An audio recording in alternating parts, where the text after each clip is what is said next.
السلام عليكم ورحمة الله وبركاته.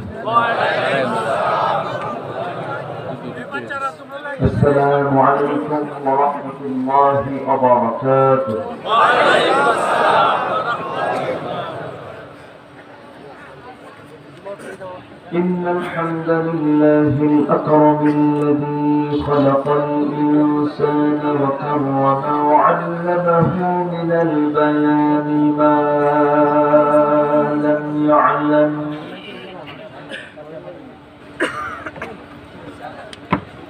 فسبحان الذي لا يحصى امتنانه باللسان ولا بالقلم. نشهد أن لا إله إلا الله وحده لا شريك له،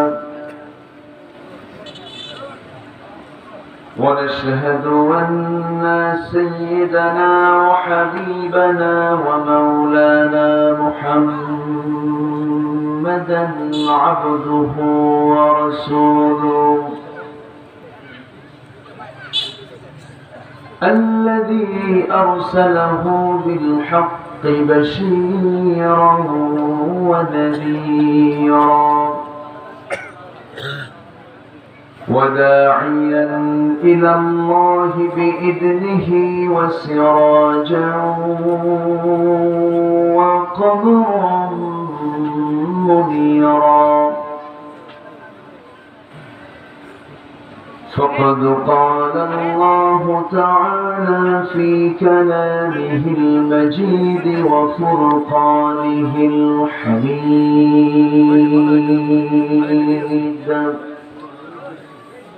أعوذ بالله من الشيطان الرجيم.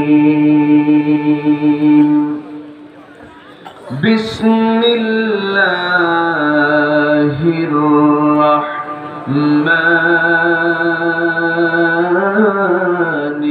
الرحيم.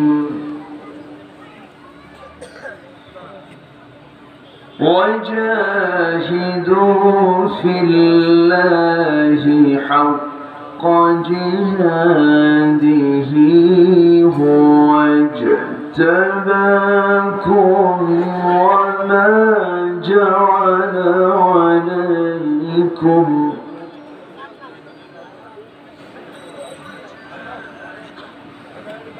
وما جعل عليكم في الدين من حرج، ملة أبيكم إبراهيم.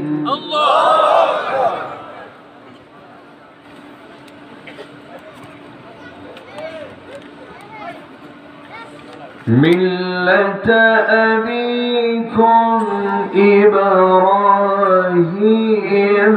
هو سماكم المسلمين.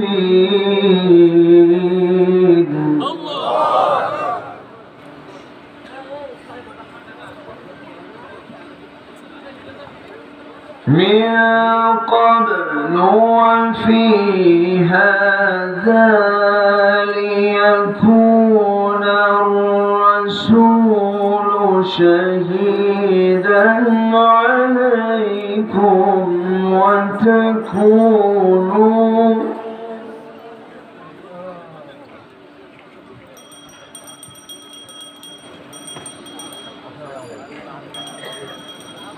وتكونوا شهداء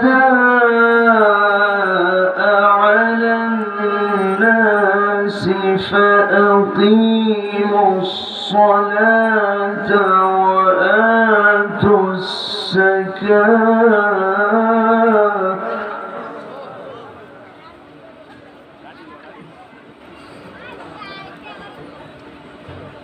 فأقيموا الصلاة وآتوا الزكاة واعتصموا بحبل الله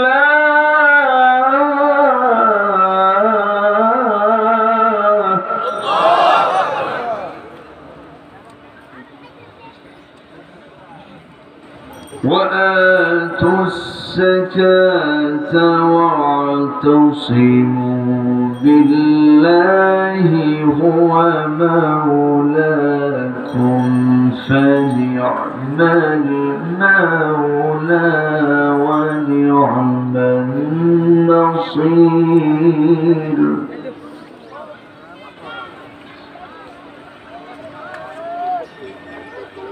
الله أكبر. بسم الله الرحمن الرحيم.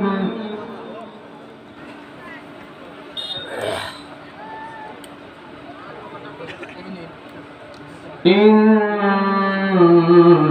الله وملائكته يصلون على النبي يا أيها الذين آمنوا صلوا عليه وسلموا تسليما. اللهم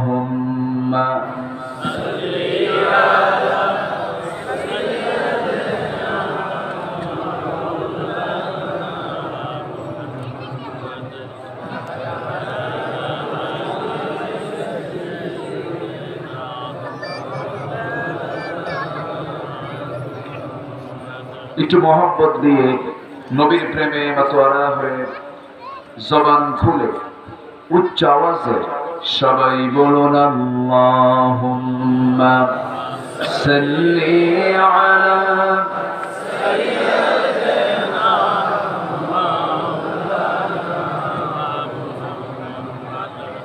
ওয়া আলা আলি সাইয়্যিদিনা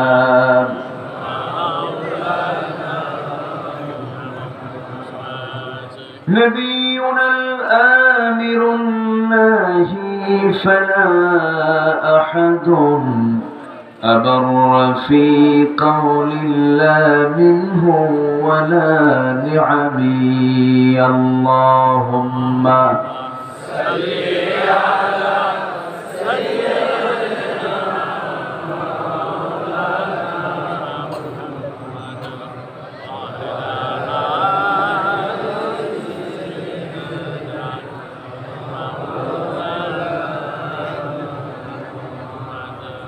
সবাই বলুন বালাগাল উলা বিকামালিহি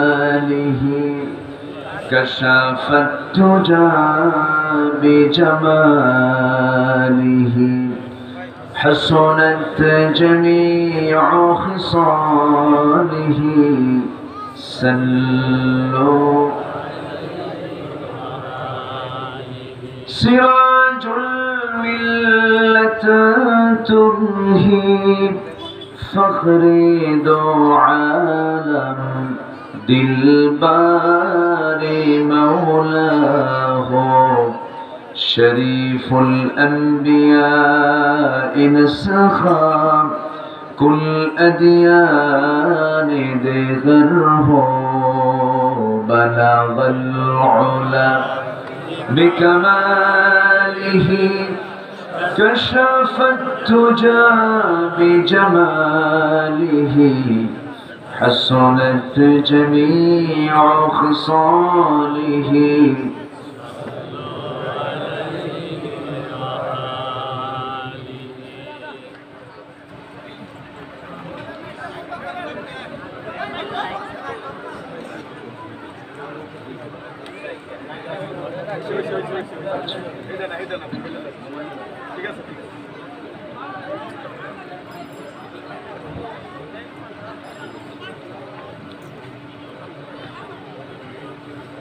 হাওড়া এলাকা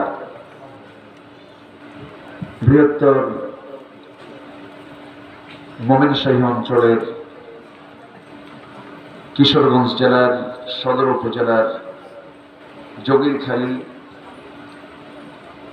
উত্তর পূর্বপাড়া যুব সমাজ মাহফিল ইন্তেজাম কমিটি কর্তৃক আয়োজিত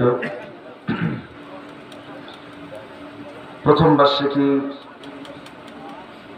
দিনের বেলা আয়োজিত আজকের এই ইসলামী মহাসম্মেলন 2021 মহতী আয়োজনের সম্মানিত সুযোগ্য সভাপতি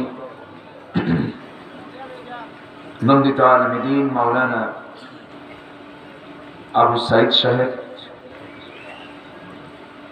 প্রধান অতিথি মাননীয় চেয়ারম্যান মহোদয় জনাব আজহারুল ইসলাম বাবুল সাহেব, আমার পূর্বে কথা বলেছেন বিশিষ্ট ইসলামী চিন্তাবিদ সালুয়া কামিল মাদ্রাসার সহকারী অধ্যাপক জনাব আহাদ আনোয়ারি সাহেব, আব্দুল আহাদ আনোয়ারি সাহেব, উপস্থিত হাজরাত উলামায়ে কেরাম, ফদলায়ে ইজাম, সুশীল সমাজ, জাতির শ্রেষ্ঠ সন্তান, শিক্ষক মণ্ডলী, জাতির বিবেক সাংবাদিক বৃন্দ, সামনে উপস্থিত আজকের মাহফিলের প্রধান আকর্ষণ,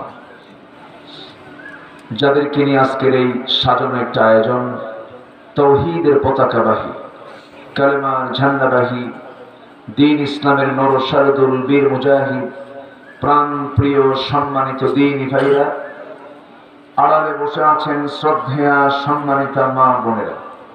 আলোচনার সূচনায় আনুষ্ঠানিকতার মধ্য দিয়ে আমার পক্ষ থেকে আবারও দিল খোলা সালাম, আসসালামু আলাইকুম ওয়া রাহমাতুল্লাহি তাআলা ওয়া বারাকাতুহু। সবাই কেমন আছেন? আল্লাহ পাক আমাকে ভালো রেখেছে, বলছি আলহামদুলিল্লাহ। সম্মানিত ভাইয়েরা,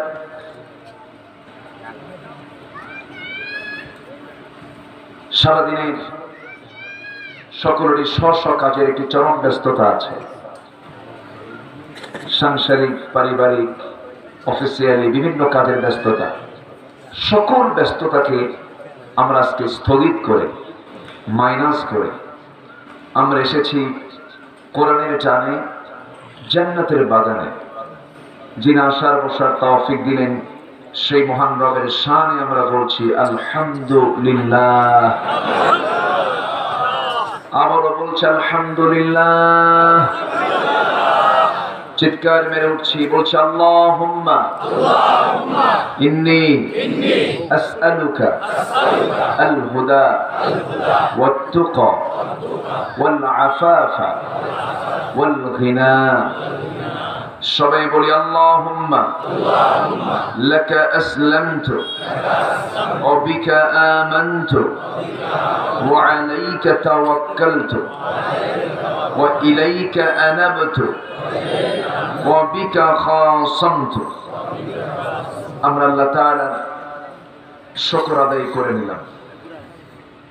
সম্মানিত হাজিরিন, আমরা সেই আলোচনার দিকে চলে যেতে চাচ্ছি যেখান থেকে আমি তেলাওয়াত দিয়ে শুরু করেছি।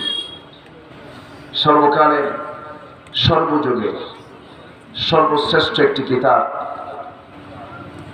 একমাত্র কিতাব, সেটা হলো কোরআনে কারীম, যা নাযিল করেছেন কে? আল্লাহ। মরা লোকের জন্য না জিন্দা লোকের জন্য? লিয়ুনযিরা মান কানা হাইয়া, মরার জন্য না। মরা মানুষ সে মানবে কেমনে কোরআন? জিন্দা লোকের জন্য আল্লাহ রাব্বুল আলামিন কোরআনটা নাযিল করেছেন। কিন্তু কোরআনের তেলাওয়াত মরার পরে আমার কিছু হয় না? হয় না? মরে গেছে, কোরআন শোনাচ্ছে তেলাওয়াত, মুর্দা কি শুনতে পাবে? পাবে না।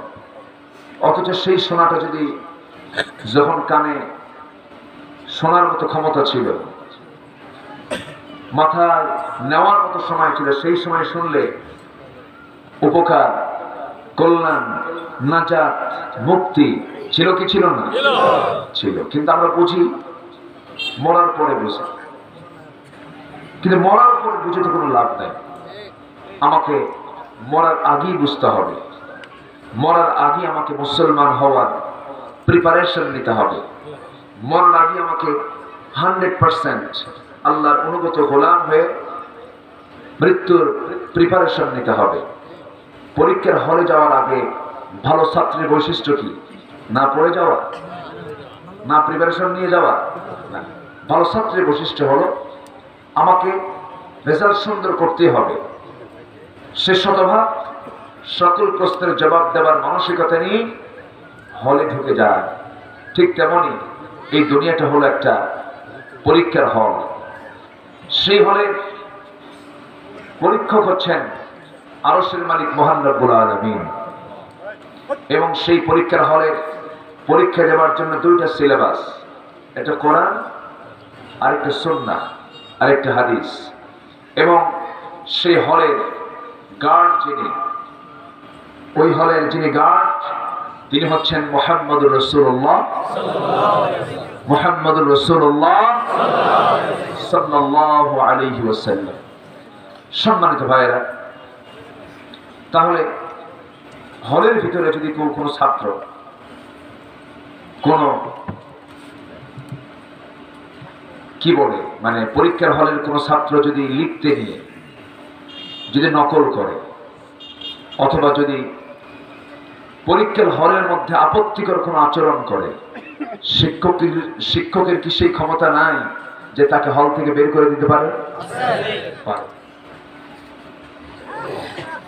হলের ভিতরে যেমন একটা ছাত্র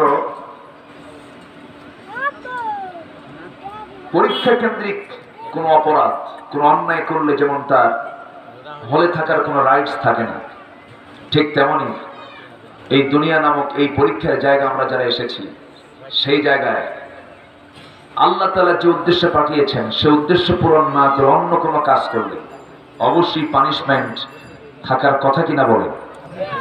আছে না নাই? সম্মানিত ভাইরা, আমি আমার ইচ্ছায় চলবো না। বান্দা যদি আমি হতে চাই, আমি আমার ইচ্ছায় চলতে পারবো না।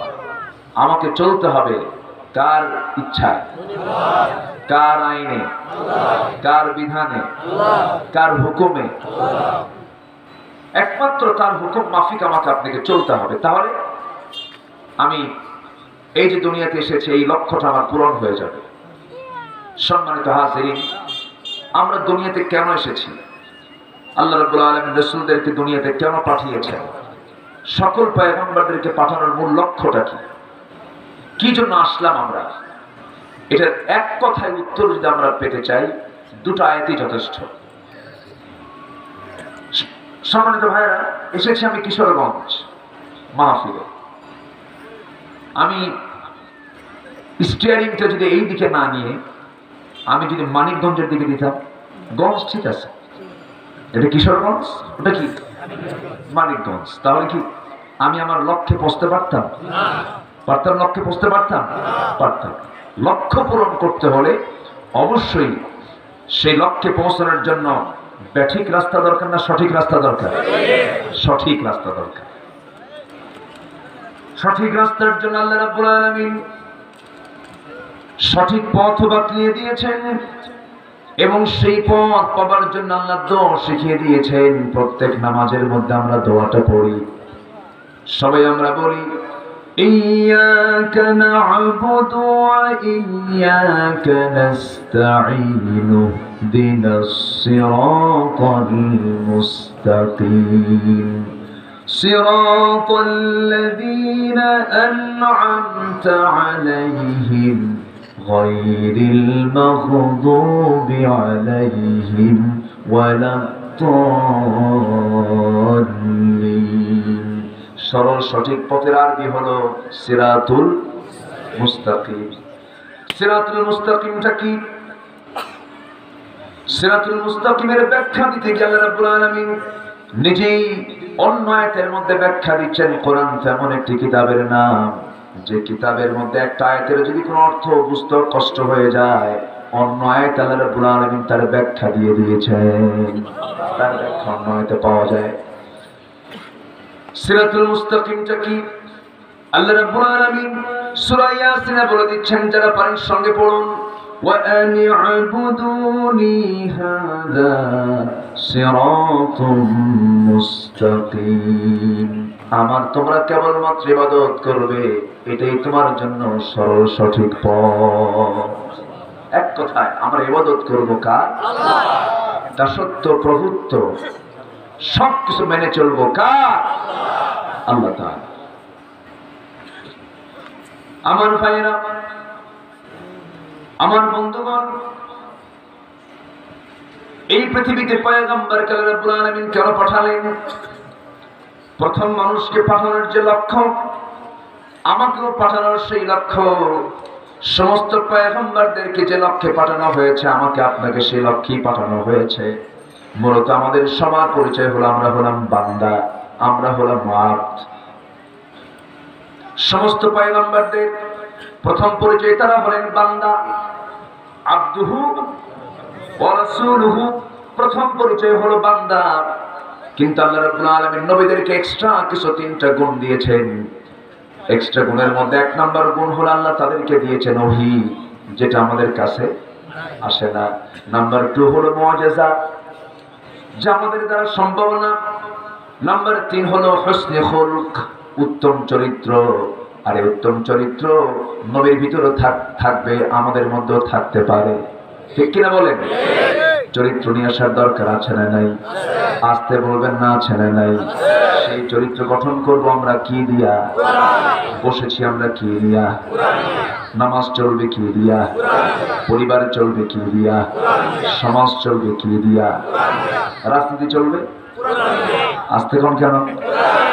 হ্যাঁ, আসতে কোন কেন? এখানে তো আমাদের একটা মানসিক দুর্বলতা কাজ করে। কি দুর্বলতা? মানসিক দুর্বলতা। এমনও অনেক আলেমও আছেন যারা আমার নবীজির পারিবারিক জীবন নিয়ে, তার স্ত্রী পরিবার নিয়ে কথা বলতে নিলে কাঁদতে কাঁদতে জারে জার হয়ে যায়। জনগণও কাঁদতে, বক্তাও কাঁদে। কিন্তু রাসূল যে সফল রাষ্ট্রনায়ক ছিলেন, তিনি যে সমর নেতা ছিলেন, তিনি যে সম্মুখ যোদ্ধা ছিলেন, ফ্রিডম ফাইটার ছিলেন, একামতে দ্বীনের জন্য তিনি যে কাজ করেছেন, তিনি যে সফল রাজনীতিবিদ ছিলেন, এই সমস্ত কথাকে স্পষ্ট করে বলতে অনেকেই মানসিক রোগে ভোগেন। আছে না নাই? সেটা কেন? এটাই হলো ওয়াসওয়াসা শয়তানের। কিসের ওয়াসওয়াসা? শয়তানের ওয়াসওয়াসা। রাসূল কিসের মডেল ছিলেন? সব কিছুর মডেল ছিলেন। আপনি চেয়ারম্যান হবেন, চেয়ারম্যান হওয়ার জন্য কি গুণ দরকার? রাসূলের জীবনের দিকে তাকাও। আপনি সমাজের নেতা হবেন, নেতা হওয়ার জন্য কি গুণ দরকার? রাসূলের নেতৃত্বের দিকে তাকাও। মূল নেতা তো আমাদের সিলেকশন আছে। মূল নেতা কয়জন? আসতে কম কেন? মূল নেতা কয়জন? আমাদের প্রভু কে? আমাদের প্রভু কে? আমাদের রব কে? আমাদের নেতা কে? মুহাম্মদ সাল্লাল্লাহু আলাইহি ওয়াসাল্লাম। আমাদের দল কি? ইসলাম। একটু ধাক্কা খেলেন, ধাক্কা খান কেন? ধাক্কা খাওয়া যাবে না, ধাক্কা খেলে এখানে প্যাঁচ আছে। আমাদের দল কি? ইসলাম। আরো জোরে ইসলাম, আরো জোরে ইসলাম। এই তিনটার মধ্যে যেই ভাগ বসতে আসবে, টুটি চেপে ধরবেন তাদের। ঠিক কিনা? এই জায়গায় কোনো ভাগ বসানো যাবে না। ভাগ বসালেই শিরক, ভাগ বসালেই শিরক হয়ে যাবে। কথা বোঝা যায়? অস্ত্র বেশি লাগে না, অস্ত্র শেষ। আর কি লাগে? এক সাহাবী রাসূলকে বললেন, ইয়া রাসূলুল্লাহ, আমি বেশি ওয়াজ শুনবো না, আমারে কয়েকটা আমল শিখায় দেন, আমি জান্নাত পেতে চাই। রাসূল বলেন, তুমি কি কি আমল করতে চাও বলো তো? আল্লাহও কিন্তু সহজ করেছেন, আমরা জটিল বানায় নিয়েছি। আমার আপনার জন্য আল্লাহ কি কঠিন করেছেন না সহজ করেছেন? ইসলাম কি বোঝা? কোরআন কি বোঝা আপনার জন্য? আপনার জন্য সহজ। এটা ফিতরাত, মানুষের ফিতরাতের সঙ্গে এটা মিল আছে। বলি আলহামদুলিল্লাহ। ওই সাহাবী বললেন, ইয়া রাসূলুল্লাহ, ইদা সাল্লাইতুল মাকতুবাত ওয়া সুমতু রমাদান ওয়া আহলালতুল হালাল ওয়া হাররামতুল হারাম ওয়া লাম আযিদ আলা যালিকা শাইআন আদখুলুল জান্নাতে ইয়া রাসূলুল্লাহ, আমি যদি 5 ওয়াক্ত সালাত বা জামাতের সঙ্গে আদায় করি, রমজান মাসের ফরজ রোজা যদি পালন করি, হালালকে হালাল জেনে হালাল জীবন যদি গ্রহণ করি, আর হারামকে হারাম জেনে যদি হারাম জীবনটাকে বর্জন করি, আদখুলুল জান্নাহ ইয়া রাসূলুল্লাহ, আমি কি জান্নাত পাবো না? রাসূল মুস্কি হাসি মেরে বললেন, সাহাবী, নিশ্চিত তুমি জান্নাতের মেহমান হয়ে যাবে।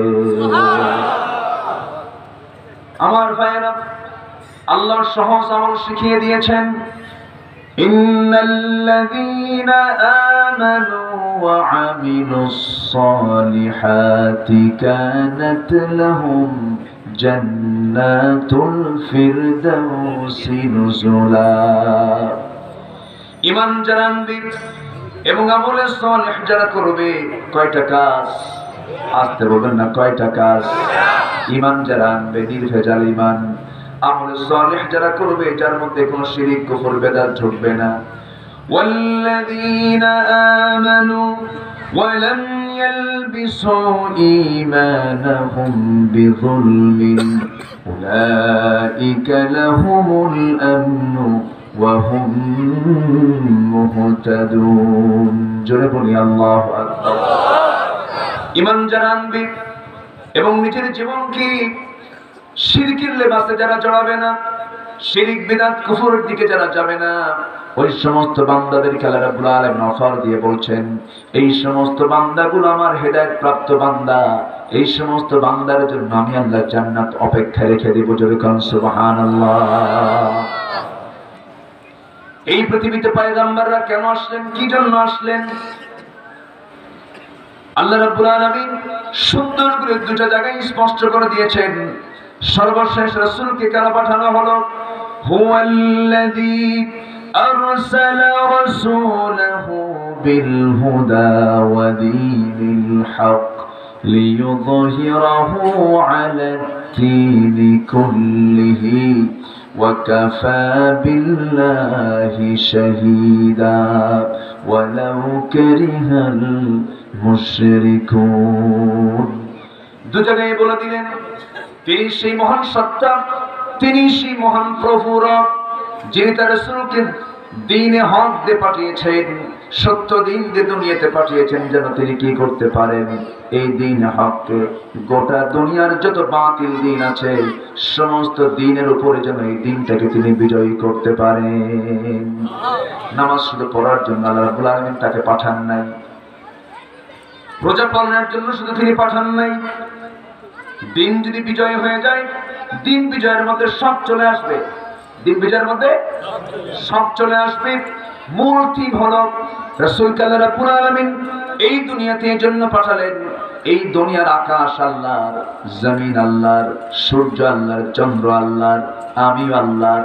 অতএব এই দুনিয়াতে কোনো দিন চলবে না, একমাত্র আল্লাহর দিন ছাড়া কোনো দিনকে মানা যাবে না।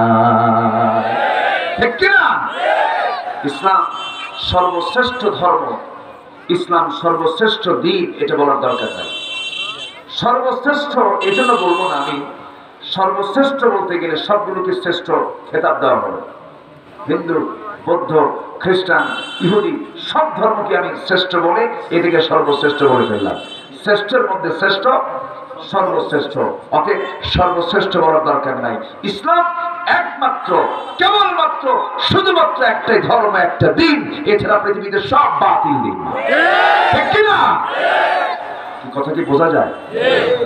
আমরা অনেকেই অন্য ধর্মের প্রশংসায় খুব পঞ্চমুখ হয়ে যায়, ওই কিছু প্রসাদ খাওয়ার জন্য যাই দুর্গা পূজা করতে, আছে না নাই? আমাদের হিন্দু ভাইরা তো আমাদের ঈদের নামাজে আসে, ঈদের নামাজে আসে, জোহর নামাজ পড়ে। কোন হিন্দু ভাইরা আমার ঈদে আসলেন না, তারা আমাদের জুমার মসজিদে আসলেন না, তারা তো আমাদের ধর্মীয় কোনো কাজে অংশগ্রহণ করে না, আসে না। আমরা অবলীলায় এটা মানে মনেই করি না, কি আছে, সবার উপরে মানবতা, বোঝেন না? কি ফতুয়া মেরে দিল, বোঝেন না? যাই একটু উদারতা নিয়ে চলে গেলাম তাদের ধর্মীয় কাজে, উপাসনালয়ে গিয়ে সব দৃশ্যগুলো দেখে পরে প্রসাদ খেয়ে চলে আসছে। প্রসাদ খাওয়া তো ফরজ, কি জায়েজ না হারাম? বলেন জায়েজ না হারাম? আপনি এগুলো করতে যাবেন কেন?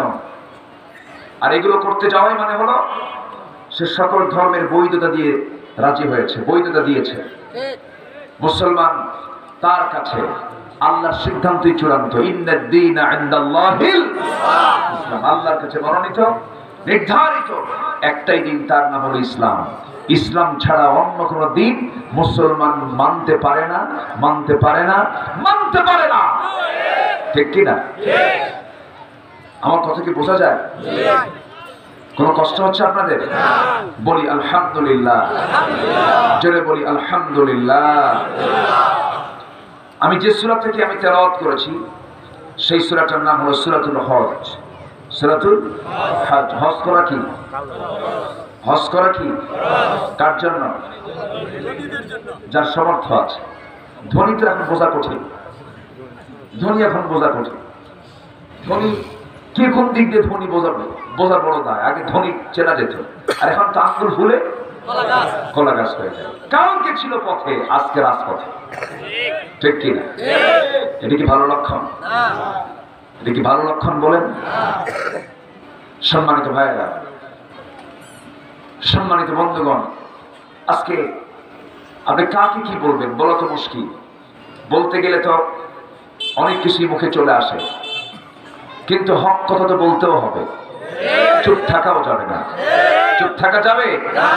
চুপ থাকলে এটা হলো নীরব ঘাতকতা। যে চুপ থাকে সে নীরব ঘাতক। আজকে যদি এই দেশের 18 কোটি মুসলমানের মুখ থেকে যদি শুধু স্পষ্ট কথা বের হতো, কোন জালিম জুলুম করার সাহস পেত না। সামনে চেয়ে থেকে সব দেখি, সব দেখি, কিচ্ছু বলি না। এক আলোচকের মাইক সামনে থেকে মাইক কেড়ে নিচ্ছে। এগুলো কি? এগুলো কি কি লাগাচ্ছে? মাঝে মাঝে ফাটে, এদিকে আতঙ্ক সৃষ্টি হয়, সমস্যা হয়। আপনি তো লাভ মেরে যাক, তাদের লক্ষ্য ঠিক আছে, কিন্তু কাম তো সারা। এরকম সব যদি ফাটতে থাকে তাহলে বস্তা মাঝে মাঝে ফাটবে। বেলুন দিয়ে তারা কোরআনকে সুন্দর করেছে, আলহামদুলিল্লাহ। আমি তো এটা অনেক আগের থেকেই বুঝতেছি, কিন্তু এখন কিছু করার নেই। আমি এটা অনেক আগের থেকে, আমার কানে আমি আমার আওয়াজ বুঝি না। মাইক লাগায় রাখছে 4th আসমান 5ম আসমান, ফেরেশতারা শুনবে। জনগণ শুনুক আর না শুনুক, মাইক কই? এখানে তুমি মাইকই দেখি না। এত বড় একটা মাহফিল, এই যে মোড়ে মোড়ে এখানে হর্ন থাকবে, ওখানে হর্ন থাকবে, ওখানে হর্ন থাকবে। কই 30টা মাইক কোথায়? 4th আসমানে রাখছেন। এখন ঘুরাবে কেন? এখন ঘুরাবে কেন? মাহফিল তো এই জায়গায়, মাইক 30টা লাগায় কি করবে না? আমার দিকে তাকায়। এখন কি শোনা যায়? শুনতে পাচ্ছেন? এখন শোনা যায়? জি, বলি আলহামদুলিল্লাহ। বেশি জোরে বলার দরকার হলে আবার বন্ধ হয়ে যেতে পারে। আমার দিকে তাকায়। চুপ থাকা যাবে না। মঞ্চে আলোচকের সামনে থেকে মাইক কেড়ে নিচ্ছে, স্পিকার টান দিয়ে নিচ্ছে। সামনে হাজার হাজার শ্রোতা নাই, কথা বলছে? যদি কথা বলতো এই সাহস কি তার আসতো? আসতো না।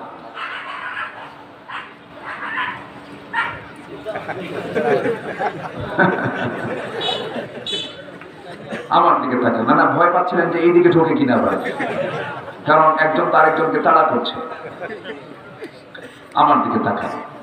তাহলে মাইক টান দিচ্ছে, আমরা চেয়ে থেকে দেখতেছি। তারপরে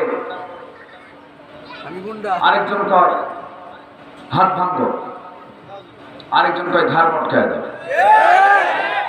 আমরা শুনতেছি।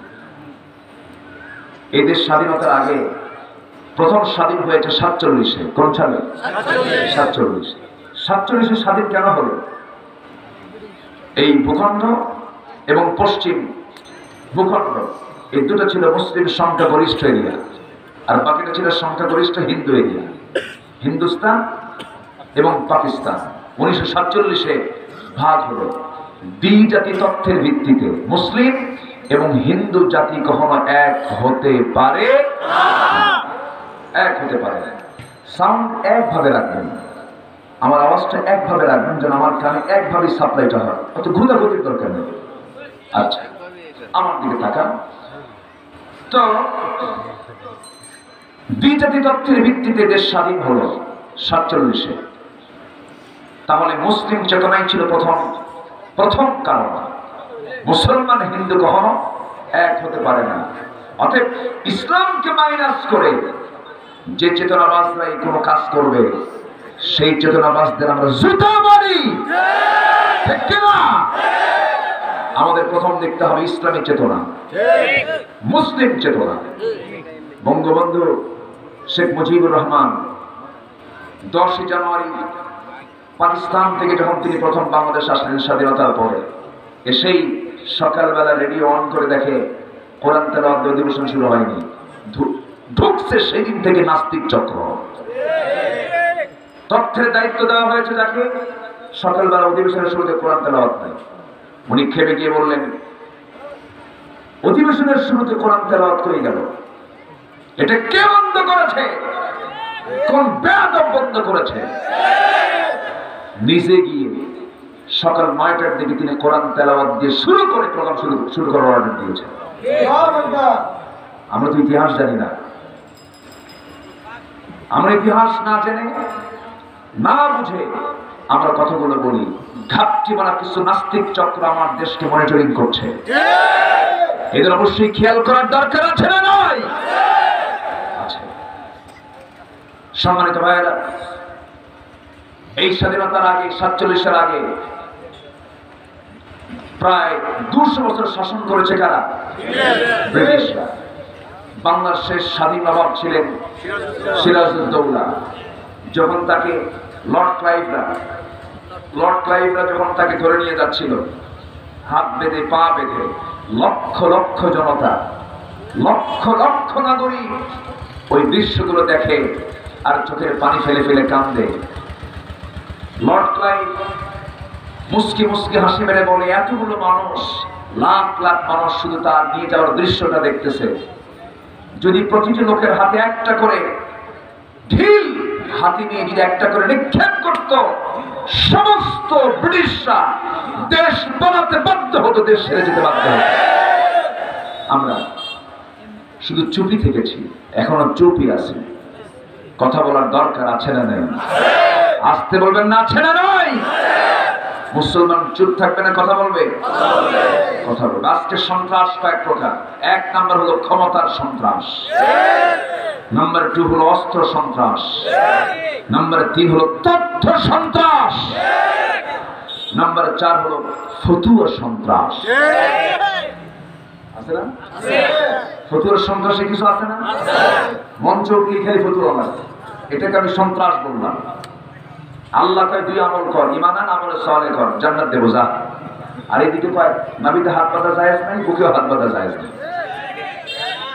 আছে না নাই? তবে হ্যাঁ, ইখতিলাফ থাকতে পারে, ইফতিরাক করা যাবে না, ইফতিরাক হওয়া যাবে না, ইখতিলাফ থাকবে, মতনৈক্য থাকতে পারে, কিন্তু বিচ্ছিন্ন হওয়া যাবে না, গন্ডগোল সৃষ্টি করা যাবে না। গতকালকে উনি যে গ্রুপই হোক না কেন, মুসলমান তো আহলে হাদিসের শেখ আব্দুল রাজ্জাক বিন ইউসুফ, আমি তার আলোচনাগুলো শুনি, খুব কড়া কথা বলেন তিনি। সিলেটের একটা মাহফিল ছিল, তার নতুন গাড়িকে ভেঙে চুরমার করে দিয়েছে। যারা মানুষের জান এবং মান নিয়ে যারা খেলতে চায়, তারা শুধু ইসলামের দুশ্মন তো অবশ্যই, এই দেশের দুশ্মন, এই জাতির তারা দুশ্মন, ঠিক কিনা? আপনি গাড়ি ভাঙার কে? আপনার সম্পদ নষ্ট করার কে? জান এবং মালের নিরাপত্তা থাকার দরকার আছে না নাই? আসতে বলবেন না, আছে না নাই? আছে। আজকে এগুলো চলতেছে। তবে হ্যাঁ, আলেমদেরও একটু হলেও নিয়ন্ত্রণ থাকা উচিত। যেগুলো কথা জনসমক্ষে বলা যাবে না সেই কথাগুলো না বলাই উচিত, বিতর্কিত বিষয়গুলো এড়িয়ে যাওয়া উচিত। রাসূল নূর না মাটি এই নিয়ে গন্ডগোল করার দরকার নাই। রাসূল নূর হোক আর মাটি হোক এই নিয়ে আল্লাহ তাআলা প্রশ্ন করবেন না। এই সমস্ত বিষয় এখন তুলে ধরার সময় না। কেউ মোনাজাত করলো আর কেউ মোনাজাত না করলো এটা নিয়ে কথা বলার দরকার নাই। তারাবি নামাজ নিয়ে কথা বলার দরকার নাই। নামাজ কয় ওয়াক্ত এখানে নিয়ে কোনো গন্ডগোল আছে? ফজর কয় রাকাত, যোহর কয় রাকাত, আসর কয় রাকাত, মাগরিব কয় রাকাত, এশা কয় রাকাত? কোনো ঝামেলা আছে? তোর মূল জায়গা তো ঠিকই আছে। হাত তুলে আপনি নাবিতে দেন নাই বুকে দেন। সৌদি আরবে যায় তো কোথাও দেয় না। কিছু মাযহাব আছে সেই জায়গায় আল্লাহু আকবার দুই হাত ছেড়ে দিয়ে সামনে দাঁড়ায় থাকে। এক হাজার মানে বলে হুজুর এটা আবার কি নামাজ? কি কথা বোঝেন নাই? উনি ওখানে যে ঘুরাচ্ছে বলল যে এটাও নামাজ। যেরকম সুবহানাল্লাহ, কোনো সমস্যা নাই। এগুলো নিয়ে ফিতনা করা যাবে না। একজন কয় নাবিতে হাত বাঁধা হারাম, আরেকজন কয় বুকে হাত বাঁধা হারাম। দুটোই হারাম হয়ে গেল, দুই জায়গায় বাঁধা যাবে না। একজন কইছে এটা, ওর আরেকজন কইছে ওটা হারাম। এখন হাত বাঁধতে কোথায়? সলিমুদ্দি এখন আল্লাহু আকবার বলে জায়গা পাচ্ছে না, দুইটা তো হারাম ঘোষণা হয়ে গেছে। আল্লাহু আকবার কপাল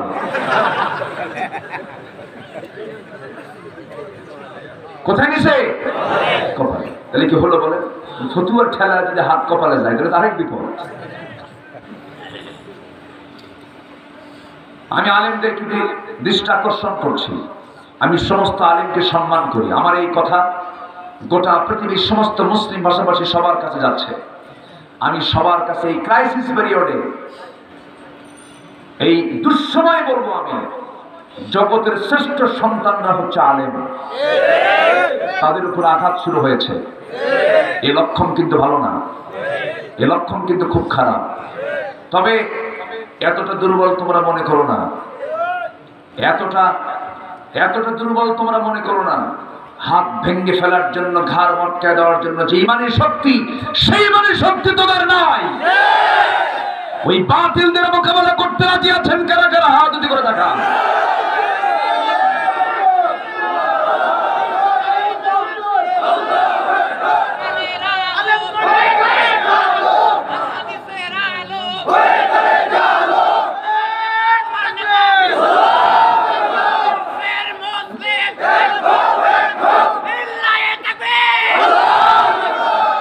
আল্লাহ সবার হাতকে কবুল করুন, জোরে বলি আমিন।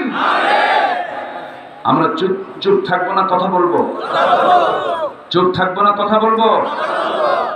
কিন্তু সেই কথাটা হবে চিন্তা ছাড়া না চিন্তা সহ? বলেন, আগে ভাবনা না আগে কথা? আগে ভাবনা, এরপরে কথা। মুসলমানদের জবান হবে ইমানের ভিত্তিতে। ইমান নিয়ে কথা বলতে হবে। কথাবার্তা সাইজ বাইজ নেই, যা মনে হয় তাই বলে। এখন এগুলো বলবেন কার কাছে? কার কাছে বিচার চাবে? এক ছোট্ট ছেলে আম বাগানে ঢুকে আম গাছে উঠে আম চুরি করে। বাগানের মালিক দেখে বলে, এই ছেলে তোমার সাহস কম না, বাগান আমার, চুরি করো তুমি? তুমি কে? তোমার বাবা কে? তোমার বাবার কাছে বিচার দেবো? তাই মুসকে মুসকে হাসে ছেলেটা।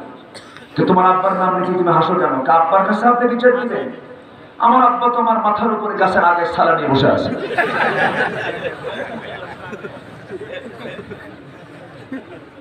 কথা কি বোঝা যায়? বেদব দিয়ে তো বেদব ঠিক করা যাবে না। বেদব দিয়ে বেদব ঠিক করা যায়? বেদবি ঠিক করার জন্য আদব আলীর দরকার। কি দরকার? আদব আলীর দরকার। আমার ভাইয়েরা, দিনের বেলাতে একটু শর্ট সময় পাওয়া যায়, কথা তো বেশি লাগে না আমল করার জন্য, জীবনটাকে সাজানোর জন্য বেশি কিছু লাগে না। জীবনটাকে সুন্দর করে গঠন করার জন্য কোরআন কারীমের এমন কিছু আয়াত আছে, এমন কিছু সূরা আছে, একটা আয়াত পড়লেই তার জীবনের আমলনামা হয়ে যায়। একটা সূরা পড়লেই তার জন্য বেস্ট হয়ে যায়। একটা সূরা আছে সূরাতুল আসর, নাম শোনেন না? দুই সাহাবী যখন মিলিত হতেন, দুই সাহাবী মিলিত হলেই সালাম বিনিময় করি। তারা ব্যবসার কথা বলতেন না, বাণিজ্যের কথা বলতেন না, দুনিয়ার কোনো কথা বলতেন না। দেখে হলি বলতেন ওয়াল আসরি ইন্নাল ইনসানা লাফি খুসরিন ইল্লাল্লাযীনা আমানু ওয়া আমিলুস সালিহাত ওয়া তাওয়াসাউ বিল হাক্কি ওয়া তাওয়াসাউ বিস সাবর। চারটা কাজ যে বান্দা করবে সে কখনো ক্ষতিগ্রস্ত হবে না, ঈমান আনবে, আমলে সালেহ করবে, হকের দাওয়াত দেবে, ধৈর্যের পরিচয় দেবে, বান্দার জীবন সাকসেস হয়ে যাবে। জোরে বলি সুবহানাল্লাহ। আল্লাহ বলে একই কথা আমি যেখান থেকে তেলাওয়াত করেছি, আলোচনা তো অনেক আগে শুরু হয়ে গেছে, একটু মিলায় দিচ্ছি। আল্লাহ রাব্বুল আলামিন সুন্দর করে বলেছেন, শোনো তোমরা কি করবে। আল্লাহ তো আগে রুকুর কথা বলেছেন, সিজদার কথা বলেছেন, আগের আয়াতে ইবাদতের কথা বলেছেন। সূরা হজের সর্বশেষ আয়াতে ৭৭ নম্বর আয়াতে আল্লাহ রাব্বুল আলামিন বলছেন, ওয়াজাহিদু ফিল্লাহি হাক্কা জিহাদিহি হুয়া ইজতাবাকুম ওয়া মা জাআলা আলাইকুম ফিদ-দীনি মিন হারাজ মিল্লাতা আবিকুম ইব্রাহিম হুয়া সাম্মাকুমুল মুসলিমিন। জোরে বলি আল্লাহু আকবার। তোমরা আল্লাহর পথে জিহাদ করার মতো জিহাদ করো। আবার জিহাদের কিছু অপব্যাখ্যা আছে, মিস এক্সপ্লেন কিছু আছে, অপব্যাখ্যা কিছু আছে।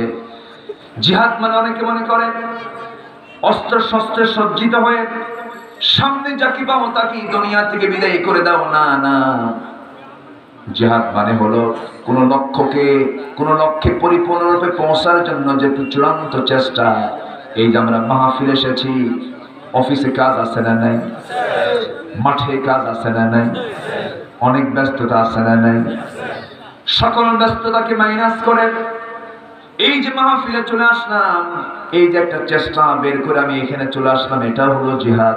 এটা কি বলেন? জিহাদ। একটা বিমান যখন আকাশে যখন উঠতে নেয়, যখন ল্যান্ডে থাকে, যখন উপরে উঠতে নেয়, তার শক্তি কম লাগে না বেশি লাগে? বেশি লাগে। পাইলটকে পরিশ্রম করতে হয়, ওঠার সময় একটা আলাদা চেষ্টা কাজ করে, এটা হলো জিহাদ। কিন্তু নামার সময় সেই চেষ্টা করা লাগে না। নামার সময় স্মুথলি আস্তে করে শুধু নামতে হয়। ওঠার চেষ্টা একরকম, নামার চেষ্টা একরকম। আমার বন্ধুগণ, এই যে আমরা চেষ্টা করে এখানে আসছি, এটা একটা জিহাদ। ফজরের সময় উঠতে মন চায় না, মন চায় একটু ঘুমাই, শয়তান তো আছেই। আমার ডানে শয়তান আছে না নাই, বামে শয়তান আছে না নাই, সামনে আছে না নাই, পিছনে আছে না নাই। এমনকি শয়তান তো এমন সিরিয়াস একটা জিনিস, আমার বাপকে জান্নাতও ধরে ফেলছে, ঠিক কিনা?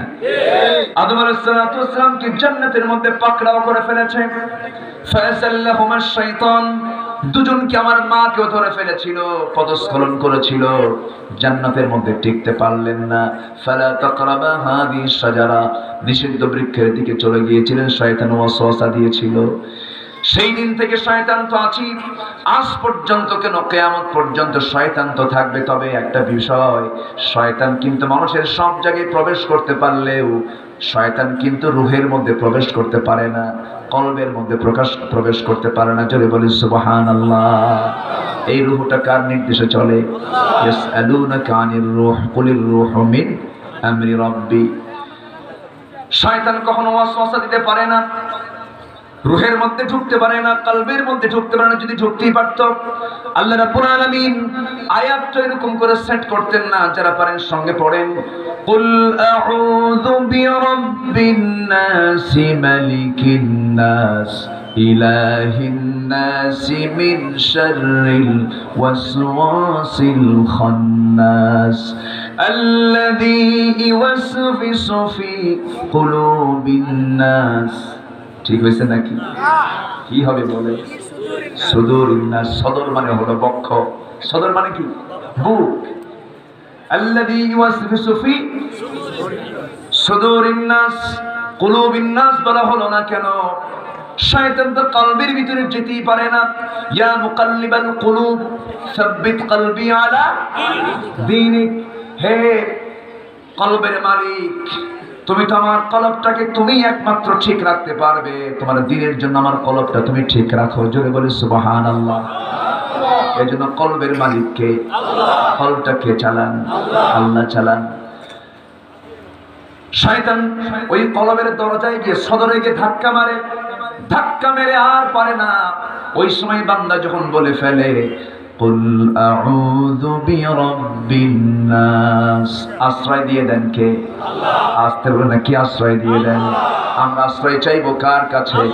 আল্লাহর কাছে। ফজরে মন যেতে উঠতে মন চায় না, ঘুমের ভিতরে শয়তান শুধু ঘুতা মারে, বলে তুই ঘুমা, ঘুমাতে থাক। ঘুম থেকে তারপর উঠে দেখা যাবে মন তো চায় আরো ঘুমায়, আরো ঘুমায়।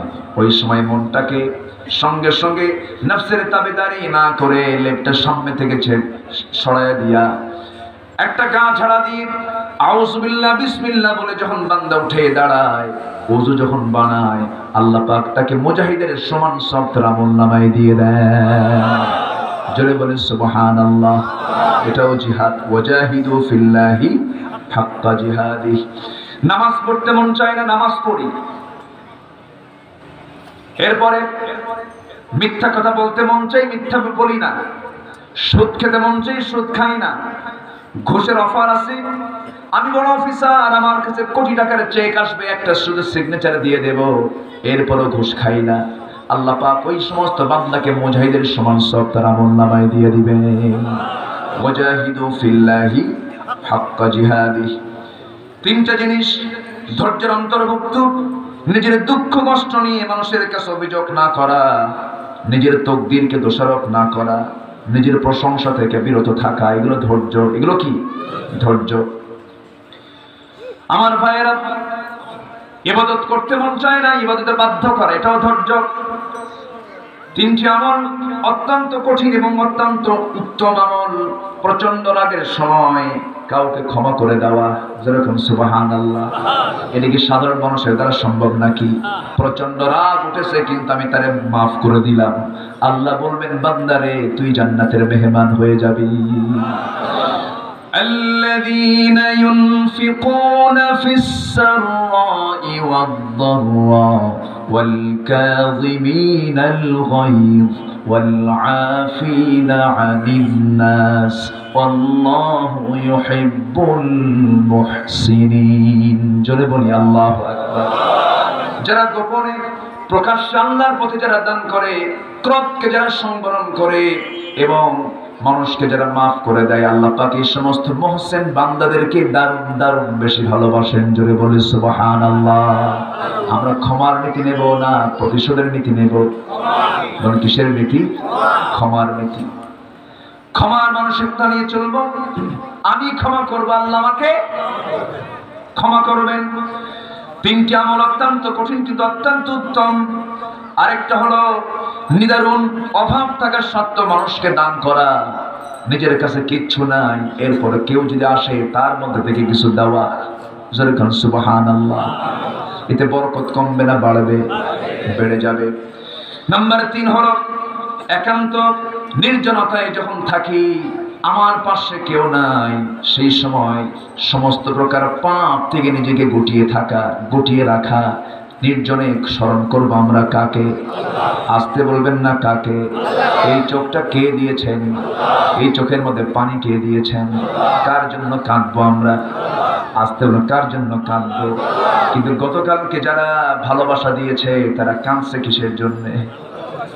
হ্যাঁ, এই মাসটা দেখি আমি নিজেই বুঝলাম না। বুঝলেন, টিভি খুললেই মাতৃভাষা আর ফেসবুক খুললেই ভালোবাসা। এখন আমি এই মাসকে প্রশ্ন করি, ফেব্রুয়ারি মাস আসলে তুমি কার? মাতৃভাষার না ভালোবাসা? কি ঠিক কিনা? ফেব্রুয়ারি মাস ভালোবাসারও না, মাতৃভাষারও না। ফেব্রুয়ারি মাস কারও না। ফেব্রুয়ারি মাস আল্লাহর জিকির করার মাস। ঠিক কিনা? কার ভালোবাসা? আসতে বলবেন না, কার ভালোবাসা? আল্লাহর ভালোবাসা। আমরা ভুয়া জিনিসের দিকে যাই, যেটা ভুয়া, যার কোনো ভিত্তি নাই, সেই জিনিসটাকে আমরা হাইলাইট করার চেষ্টা করি।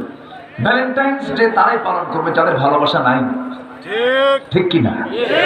যাদের ভালোবাসা হলো মানে কিসের হরিণ? সোনার হরিণ। যাদের ভালোবাসা, যাদের নসিবে নাই, যাদের জীবনে বউ নাই, বাচ্চা নাই, তারপরে ভাই নাই, বোন নাই, আত্মীয় স্বজন নাই, কিচ্ছু নাই, এরকম কোন সঠিক বন্ধন নাই। এগুলো তো ইউরোপ আমেরিকার সভ্যতা, ঠিক কিনা? ওদের পরিবার বলতে কিছু আছে, সামাজিক জীবন বলতে কিছু আছে, আকাম কুকাম করতে করতে ওদের জীবনটা শেষ, ভালোবাসা বুঝে পায় না। এই জন্য ওরা একটা নির্দিষ্ট দিনই করে একটু ফুল টুল দিয়ে একটু ভালোবাসে। আমাদের তো এগুলো কিছু না। আমাদের ভালোবাসা আব্বা আম্মার সঙ্গে আছে না নেই? আসতে কন কেন? বউয়ের সাথে, ছেলে মেয়ের সাথে, সবার সাথে মহব্বত তো আছে। আমাদের আবার নির্দিষ্ট দিন পালন করতে হবে কেন? ওই সমস্ত দিবস তারাই পালন করতে যায় যারা ইহুদি খ্রিস্টানদের ধ্বজা ধরি লোক, যারা, ঠিক কিনা? ভ্যালেন্টাইন্স ডে একটা ব্যক্তির নাম, ভ্যালেন্টাইন একটা ব্যক্তির নাম। তো ভালোবাসা দিবসে যদি তাদের লেখো ওয়ার্ল্ড লাভ ডে, ওয়ার্ল্ড লাভ ডে, ভালোবাসা দিবস, কিন্তু ভ্যালেন্টাইন কেন আসলো? ভ্যালেন্টাইন একটা ব্যক্তির নাম। খ্রিস্টানরা এটাকে কৌশল করে এই দিনটাকে ঢুকিয়ে দিয়েছে যেন এটা মুসলমানরাও যেন এটাকে পালন করে। মুসলমান এই সমস্ত দিবস পালন করবে না, করবে না, করবে না, ঠিক কিনা? আমরা 365 দিনই আমাদের জন্য কয়েকত নামাজ, নামাজে ভালোবাসা আছে না নাই? আসতেও আছে না নাই? চোখের পানি আছে না নাই? সেজদায় যাব, চোখের পানিতে যায় নামাজ ভিজায় ফেলবো, আল্লাহর জান্নাত অপেক্ষা করবে। যদি বলি সুবহানাল্লাহ। চোখের পানি তো সামান্য, কিন্তু এটার অনুভূতি 99%। সামান্য পানি, কিন্তু এই পানির দাম এত বেশি। যদি কোনো বান্দার চোখের পানি যদি আল্লাহর ভয়ে একবার পড়ে, এক ফোঁটা চোখের পানি এত দামি যে 7টা জাহান্নাম এই পানি দিয়ে নিভায়া দিতে পারে। জোরে বলি সুবহানাল্লাহ। আমার ভাইয়েরা, আমার বন্ধুগণ, আমরা চোখের পানিতে আল্লাহকে খুশি করার চেষ্টা করব। এই চোখের পানি আল্লাহ রাব্বুল আলামিন দিয়েছেন, বান্দা তুই আমার প্রেমে কাঁদবি, তুই আমার পথে টিকে থাকার চেষ্টা করবি। ওয়াজাহিদু ফিল্লাহি হাক্কা জিহাদি। এই জিহাদের পরিপূর্ণ রূপ হলো আল্লাহর জমিনে দিন কায়েমের সংগ্রাম করতে গিয়ে যদি নিজের জীবনের ঝুঁকিও যদি চলে আসে, মালের ঝুঁকিও যদি চলে আসে, জানমাল বাজি রেখে বাতিলদের মোকাবেলা করতে হবে। এই কাজে সবাইকে থাকে নাকি? আসতে কন কেন? এই কাজে সবাইকে অংশগ্রহণ করে নাকি? নবীর নেতৃত্বে সবাই আসতে পারে নাই। আমার রাসূলকে দেখেও তারা পারে নাই, আমার নবীর পিছনে ইক্তেদা করেও তারা পারে নাই। আমার নবীজি বদরের ডাক দিয়েছেন, আমার নবীজি উহুদের ডাক দিয়েছেন। উহুদের যখন ডাক দিলেন আমার নবীজি, চলো উহুদের ময়দানে যুদ্ধে শামিল হতে হবে। মুনাফিকরা একটা গ্রুপ এসে রাসূলকে বলল, হে আল্লাহর রাসূল, ওদের সংখ্যা কতজন? 3000। আমাদের সংখ্যা কতজন? 1000। অসম যুদ্ধে আমরা যাব না, আমরা মরতে যাব না, আমরা মরতে পারবো না। রাসূল বললেন, ঠিক আছে, তোমরা যারা যাবে না তোমরা এক সাইড হয়ে যাও। আর এই কথাও জানিয়ে দিচ্ছে, তোমরা যদি একজনও যদি তোমরা না দাঁড়াও জিহাদের ময়দানে, আমি রাসূল একা গিয়ে বাতিলদের সামনে দাঁড়িয়ে যাব আল্লাহর কালিমা নিয়া। একটু আস্তে কোন সুবহানাল্লাহ। আমার ভাইয়েরা, মুনাফিক চিহ্নিত হওয়ার জায়গা কিন্তু মসজিদ না, মুনাফিক চিহ্নিত হওয়ার জায়গা কিন্তু রোজা না, মুনাফিক চিহ্নিত হওয়ার জায়গা কিন্তু দান সাদকা না, মুনাফিক চিহ্নিত হওয়ার জায়গা কিন্তু দুনিয়ার সাধারণ কোনো ইবাদতে নয়। মুনাফিক চিহ্নিত হওয়ার জায়গা হলো যে জায়গায় জান মালের হুমকি আসে, সেই স্থানটা হলো জিহাদের ময়দান। কিসের ময়দান বলেন? জিহাদের ময়দান। আমার নবীর পিছনে আব্দুল্লাহ ইবনে উবাই নামাজ পড়েছে 5 ওয়াক্ত। নবীজি বয়ান করবেন তার আগে সে প্রেজেন্টেটরের ভূমিকা পালন করেছে, উপস্থাপনার দায়িত্ব পালন করেছে। রাসূলের ভূয়সী প্রশংসা করে নবী রাসূলকে বক্তব্য দেওয়ার জন্য ইবনে উবাই উৎসাহ দিয়েছে। সে আব্দুল্লাহ ইবনে উবাই যুদ্ধের যখন ডাক চলে এসেছে, সেই সময় সে মুনাফিকি শুরু করে দিয়েছে। সেই মুনাফিক চক্র এখনো আছে না নাই? আসতে বলবেন না, আছে না নাই? মুনাফিক বড় শত্রু না কাফের বড় শত্রু? কারা বড় শত্রু? মুনাফিক। এটা মাথায় রাখতে হবে। মুনাফিক কিন্তু বড় শত্রু। মসজিদও বানাবে, আবার ওইদিকে মসজিদের যারা ইমাম তাদেরকে থাপড়াবে, ঠিক কিনা বলেন? মাদ্রাসাও বানাবে, মাদ্রাসার শিক্ষা 12টা বাজায় ছাড়বে আল্লাহ, ঠিক কিনা?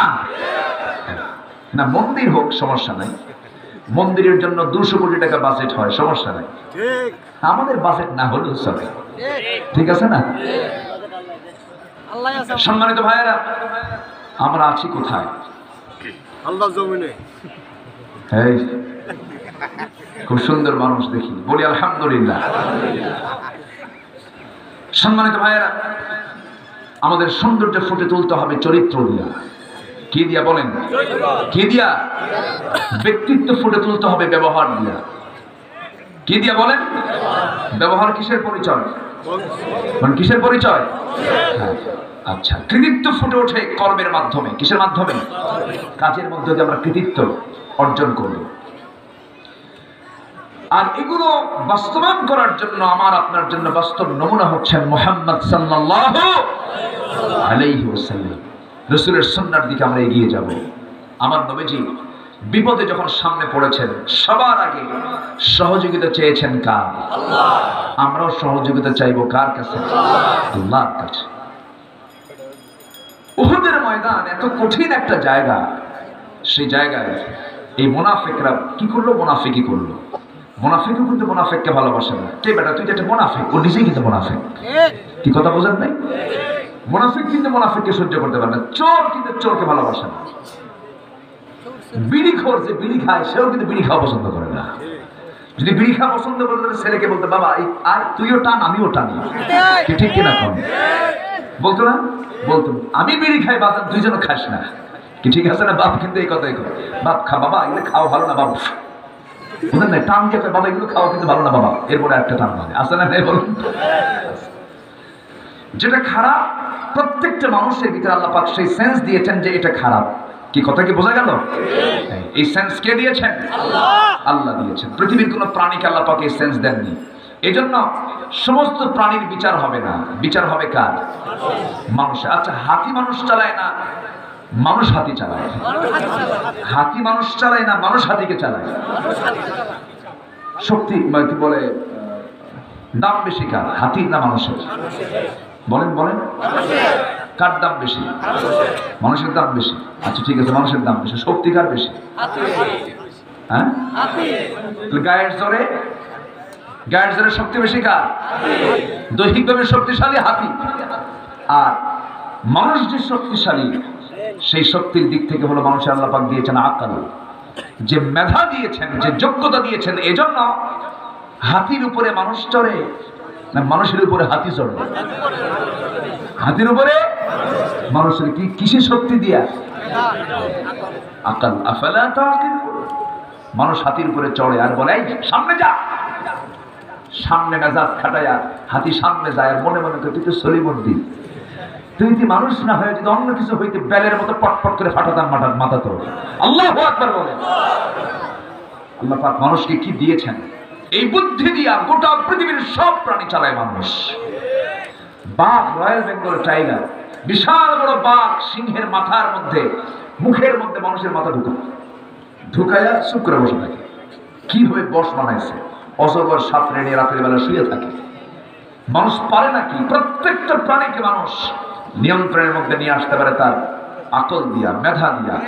এতটুকুন যোগ্যতা মানুষকে দিয়েছেন কেন? আল্লাহ বলছেন সকল সৃষ্টি তোর খাদেম আর তুই আমার গোলাম। সকল সৃষ্টি তোর খাদেম, তুই বান্দা, তোর খাদেম হবে সকল সৃষ্টি, আর তুই আমার গোলামি করবে, আমি তোকে মাফ করে দেব। যেরকম সুবহানাল্লাহ। আমার ভাইয়েরা একটু কান লাগান। ওয়াজাহিদু ফিল্লাহি হাক্কা জিহাদিহি। চারটা কাজের কথা আল্লাহ রাব্বুল আলামিন বলেছেন। এর মধ্যে এক নাম্বার কাজ হলো তোমরা জিহাদের মতো জিহাদ করো।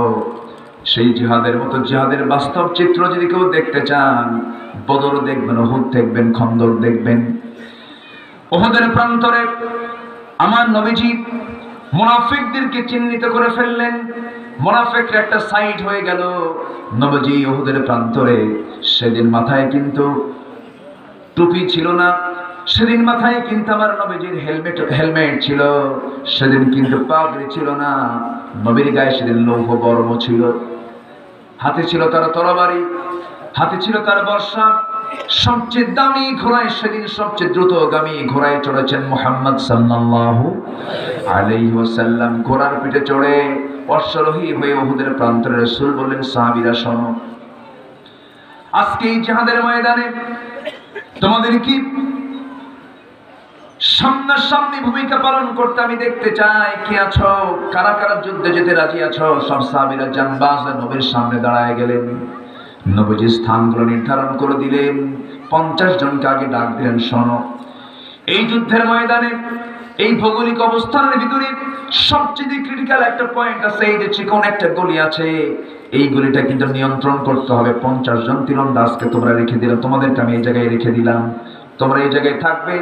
কোন শত্রু যেন চিকন গলি পথ দিয়ে যেন আক্রমণ না করতে পারে, এই পথ তোমরা নিয়ন্ত্রণ করার চেষ্টা চালাবে। যুদ্ধ লেগে গেল। যুদ্ধের ময়দানে আমার নবীজি যুদ্ধ চালাচ্ছিলেন। এক পর্যায়ে দেখা গেল মুসলমানদের বিজয় প্রায় নিশ্চিত হয়ে গেছে, প্রাথমিক বিজয় হয়ে গেছে। ওই 50 জন তীরন্দাজ মনে করেছেন যুদ্ধ মনে হয় থেমে গেছে। রাসূল যে বলেছিলেন আমার পরবর্তী নির্দেশ না আসা পর্যন্ত তোমার স্থান ত্যাগ করবা না, কিন্তু হলো কি, যুদ্ধ থেমে গেছে মনে করে তারা স্থানটা ত্যাগ করলেন। স্থান ত্যাগ করার সঙ্গে সঙ্গেই অতর্কিত একটা হামলা ওই দিক দিয়ে কাফেররা কুরাইশরা শুরু করে দিল। ওদের মূল টার্গেট কিন্তু অন্য কিছু ছিল না। ওদের মূল টার্গেট ছিল হলো, আমরা কাউকে মারবো না, আমরা কাউকে আগে আঘাত করবো না, আগে মুহাম্মদ বিন আব্দুল্লাহকে যদি দুনিয়া থেকে বিদায় করে দিতে পারি, দিন তো নির্মূল হয়ে যাবে, ইসলাম নির্মূল হয়ে যাবে। এই মাস্টার প্ল্যান নিয়ে তারা কি করলো, ওই চিকনগুলি পথ দিয়ে তারা প্রথমে টার্গেট করেছে রাসূলকে। রাসূলকে টার্গেট করে দূর থেকে তারা বৃষ্টির মতো তীর মারা শুরু করে দিল। সাহাবীর অস্ত্র ফেলে দিয়ে বসেছিলেন। এমন সময় অতর্কিত হামলা দেখে কয়েকজন সাহাবী হাতে তরবারি নেবেন, কখন নেওয়ার সময় পেলেন না। দৌড় মেরে এসে নবীর চতুর্পাশে তারা দাঁড়িয়ে গেলেন প্রাচীরের মতো, আর বলছেন, ইয়া রাসূলুল্লাহ, আমাদের শেষ রক্তবিন্দু থাকা পর্যন্ত আপনার গায়ে আমরা একটা তীরের আঁচড় লাগাতে দেব না। চতুর্দিকে দাঁড়ায় গেলেন। দাঁড়ায় যাওয়ার পরে চতুর্দিক থেকে তীর আসতেছে। সেই তীরগুলো কারো বুকে লাগে, কারো পিঠে লাগে, কারো বুকে লাগে, কারো পিঠে লাগে, তার কারো হাতে লাগে, তার কারো চোখের মধ্যে ঢুকে যায়।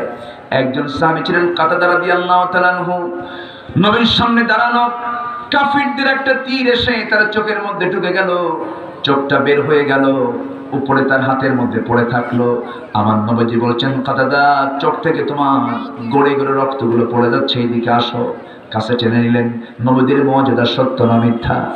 আমার নবীজি করলেন কি, হাতের সেই চক্ষুটা আমার নবীজি তার হাতের মধ্যে তুলে নিয়ে চোখের জায়গায় লাগায় দিলেন। মুখের থুতু দিয়ে তিনি সুন্দর করে লেপন করে দিলেন। আগের চোখের চাইতে আরো উজ্জ্বল চোখে রূপান্তরিত হয়ে গেল। সাহাবীদের মধ্যে চেতনা ফিরে আসলো। কিন্তু এক পর্যায়ে দেখা গেল রাসূলকে বাঁচাতে গিয়ে 10 জন সাহাবী এট এ টাইম দুনিয়া থেকে বিদায় নিলেন। সর্বশেষ সাহাবী আবু দাজানা রাদিয়াল্লাহু তাআলা আনহু রাসূলকে লক্ষ্য করে বলছেন, ইয়া রাসূলুল্লাহ, আপনাকে যে পরিমাণ তারা আক্রমণ শুরু করে দিয়েছে, আপনাকে তারা বাঁচাবে না। আমার মতো লক্ষ্যটা জানা দুনিয়া থেকে বিদায় হলে পরে তেমন কোনো ক্ষতি হবে না।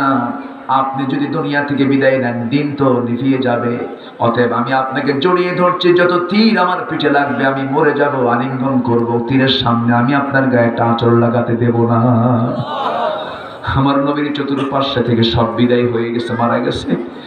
সর্বশেষ এই সাহাবী রাসূলকে জড়িয়ে ধরেছেন। তীরগুলো তার পিঠে এসে লাগে। একটা নয়, দুইটা নয়, ইতিহাস এসেছে 70 থেকে 80টি তীর বিদ্ধ হওয়ার দাগ ওই সাহাবীর পিঠে ফুটে উঠেছিল। সেই সাহাবী দুনিয়া থেকে বিদায় নিলেন। চতুর্দিকে শুনশান নীরবতা, হামলা বন্ধ হয়ে গেছে। কয়েকজন কাফের রাসূলকে বার ব্যক্তিগতভাবে টার্গেট করে কাছাকাছি আসতে চায়, কিন্তু ভয় পায়। দূরের থেকে পাথর হাতে নিল। রাসূলকে একা পেয়ে একজন কাফের নবীজির মাথা বরাবর একটা পাথর মেরে দিল। সেই পাথর নবীজির মাথায় এসে হেলমেটের সঙ্গে ধাক্কা খেল। হেলমেটের ভিতরে থাকা চিকন লোহা নবীজির হাড়ের ভিতরে কপালের মধ্যে গেঁথে গেল। নবীজির মাথা ঘুরে উঠল। আরেকজন কাফের মেরে দিল। নবীজির গালে আঘাত লাগলো। সেই পাথরটা শিরস্ত্রাণের চিকন লোহা নবীর গালের মধ্যে বিদ্ধ হয়ে গেল। আরেকটা আঘাত মারল আরেকজন কাফের নবীজির মুখ বরাবর। সামনের সুন্দর দুটি দাঁত ঝরে পড়ে গেল, ভেঙে গেল। আমার নবীজি একই বুকের ভিতরে 3টা ইনজুরি। নবীজি সহ্য করতে না পেরে মাথা চক্কর মেরে গেল, নবীজির মাথা ঘুরে গেল, নবীজি মুখ থুবড়ে জমিনে পড়ে গেলেন। মুখের রক্তগুলো জমিনে পড়তে লাগলো, মাথা রক্তগুলো জমিনে পড়তে লাগলো। নবীজির এমন অবস্থা দেখি কাফেরদের ভিতরে চতুর্দিকে এলান জারি হয়ে গেল, মুহাম্মদ বিন আব্দুল্লাহ দুনিয়া থেকে বিদায় নিয়েছে, মুহাম্মদ বেঁচে নাই। এমন জাতীয় কথা যখন চতুর্দিকে ছড়িয়ে দেওয়া হলো, এই কথা যখন চতুর্দিকে যখন স্প্রেড হয়ে গেল, মদিনার একজন ইয়াং যুবক নতুন বিয়ে করেছেন, যুদ্ধে আসতে পারেন নাই, রাতের বেলা স্ত্রীর সহবাস করেছেন। ফজরের সময় সংবাদ এলো রাসূল নাকি দুনিয়াতে নাই। ফজর নামাজ পড়তে পারলেন না, ফরজ গোসল করতে পারলেন না। স্ত্রীকে ডাক দিয়ে বলছেন, স্ত্রী আমার জন্য দোয়া করো, যুদ্ধের ডাক এসেছে, শুনেছে রাসূল নাকি দুনিয়াতে নাই, আমার জন্য দোয়া করো। আজকে ফজর নামাজের সময় না, এখন ফরজ গোসলের সময় না, আমাকে তরবারে দিয়ে দাও। যে দুনিয়াতে রাসূল নাই, সেই দুনিয়াতে আমার দুনিয়াতে থাকার কোনো দরকার নাই। সব ফরজের বড় ফরজ ওয়াজাহিদু ফিল্লাহি হাক্কা জিহাদি, জিহাদের তামান্না দিলের মধ্যে অঙ্কন করে নিয়া ওই মদিনার ইয়াং যুবক দূর মেরে মেরে যখন রওনা করলেন উহুদের প্রান্তরের দিকে, স্ত্রী তার পিছনে পিছনে তাকায় থাকে, হারে আমার স্বামীর ফরজ গোসল তো বাদ হয়ে গেল। স্বামী চলছেন জিহাদের প্রান্তরে, যুদ্ধ করতে করতে সেই ইয়াং যুবক দুনিয়া থেকে বিদায় নিলেন। এইদিকে আমার নবীজিকে রক্তমাখা করে রেখেছে কাফের মুশরিকরা। সব সাহাবী পাগলের মতো উম্মাদ। ওমরে ফারুক তো পাগল হয়ে গেছেন, তিনি বলছেন, না না, এই দুনিয়াতে আমি আর বাঁচতে চাই না, আমি দুনিয়া থেকে বিদায় নেব, কারণ রাসূলের সুন্নাত দুনিয়াতে আমার বাঁচার দরকার না। আবার তিনি যুদ্ধ শুরু করে দিয়েছেন। কিন্তু সবচেয়ে বিচক্ষণ সাহাবী হযরত আলী মনে মনে চিন্তা করছেন, না, রাসূল মারা যেতে পারেন না, কারণ দিন তো পরিপূর্ণ হয় নাই, আমার নবীজির দাওয়াতি মিশনটা এখনো পূর্ণ হয় নাই, রাসূল মারা যেতে পারেন না। তন্ন তন্ন করে উহুদের প্রান্তরে তিনি খুঁজতেছিলেন, খুঁজতে খুঁজতে গিয়ে দেখেন উহুদের একটা কোণার ভিতরে একটা গর্তের মধ্যে রাসূল উপর হয়ে পড়ে আছেন, রক্তগুলো থোকা থোকা পড়ে আছে। হযরত আলী রাসূলকে দেখি বলছেন, ইয়া রাসূলুল্লাহ, মক্কার কুরাইশ কাফেররা আপনাকে কেমন রক্তমাখা করে দিল, আপনি তাদের জন্য লানত করেন।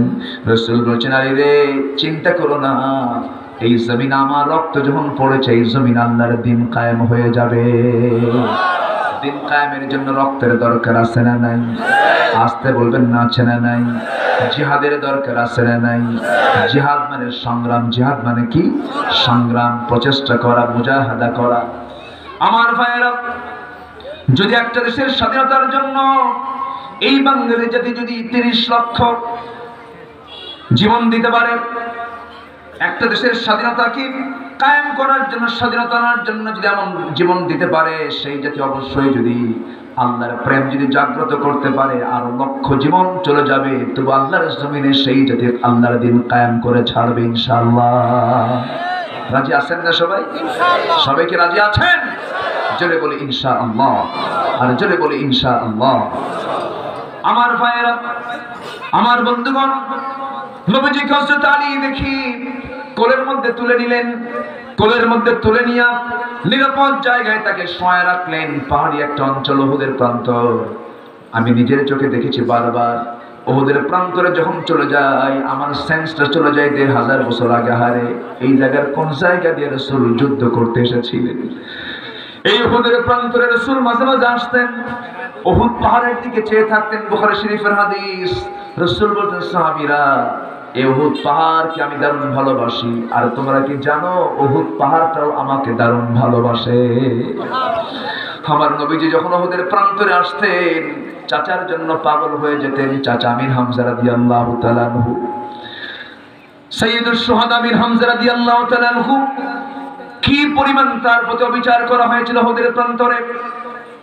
উহুদের প্রান্তরে তিনি যখন শাহাদাত বরণ করলেন, শহীদ হওয়ার সঙ্গে সঙ্গে তার লাশ সব টেনে হেঁচে তাদের নিয়ন্ত্রণে নিয়ে চলে গেল। বুকটা চিরল, বুকটা চিড়ে কলিজাটা বের করলো, কলিজা বের করে চাবায়া চাবায়া সেই কলিজা সব টুকরো টুকরো করে ফেললো, কান কেটে নিল, নাক কেটে নিল, চোখ পর্যন্ত তুলে নিয়েছে। রাসূল যখন ওই লাশটা দেখতে পেলেন, রাসূল বলেন, সাহাবীরা শোনো, আমার চাচা আমির হামজার লাশের সঙ্গে আজকে ইবনে জাহাসের লাশটা মিল পাচ্ছি। এই দুইজনের লাশ দুই কবরে না দিয়া একটা কবরে দিয়ে দিবা, কারণ এই দুই বান্দা আল্লাহর সামনে একসঙ্গে হাজির হয়ে যাবে। যেরকম সুবহানাল্লাহ। জান্নাত কিন্তু এত সস্তা নাই ভাই ভাই। জান্নাত পেতে হলে ওয়াজাহিদু ফিল্লাহি হাক্কা জিহাদিহি। আমার ভাইরা, আমার বন্ধুগণ, নবীজি এবার নিরাপদ আশ্রয়ে চলে গেলেন, সাহাবীদের নিয়ন্ত্রণে চলে গেলেন। একজন সাহাবী উবাইদা ইবনুল জাররাহ রাদিয়াল্লাহু তাআলা আনহু নবীর পাশে গিয়ে আস্তে করে বসে পড়লেন। রাসূলকে দেখা মাত্রই তিনি কান্না থামাতে পারেন না। নবীর কপালে লোহা বিদ্ধ হয়ে আছে, হাতটা দিয়ে দেখেন কেমন শক্ত হয়ে আছে। হাতটা দিয়ে টান মারলে নবীজি কষ্ট পাবেন মনে করে করলেন কি, তিনি নিজের দাঁতটা লাগায় দিয়ে আস্তে করে না টান মেরে এমন জোরে টান মারলেন, এক টানে লোহাটা বের হলো, আর উবাইদার সামনের দুটি দাঁত সঙ্গে সঙ্গে ভেঙে গেল।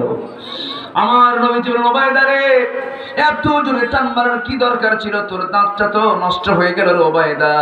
উবাইদা বলছেন, ইয়া রাসূলুল্লাহি, আপনার মহব্বতে, আপনার সুখের জন্য, আপনাকে খুশি করার জন্য, আপনার সন্তুষ্ট চিত্ত পাওয়ার জন্য আমার শুধু দাঁত না, আপনার জন্য আমার কলিজা ছেড়ে দিতেও আমার বিন্দু পরিমাণ কোনো কষ্ট হবে না। যেরকম সুবহানাল্লাহ। আমার ভাইরা, রাসূলকে সেই জায়গা থেকে কোনো মতো অন্য কোনো খাবার খাওয়ায় দিয়া নরম নরম জাতীয় খাবার খাইলেন রাসূল। উহুদের প্রান্তরে দাঁত দুইটা ভাঙ্গা শক্ত খাবার তিনি কেমনে খাবেন? হালুয়া রাসূল খেয়েছেন যুদ্ধের আগে, জিহাদের আগে না জিহাদের পরে?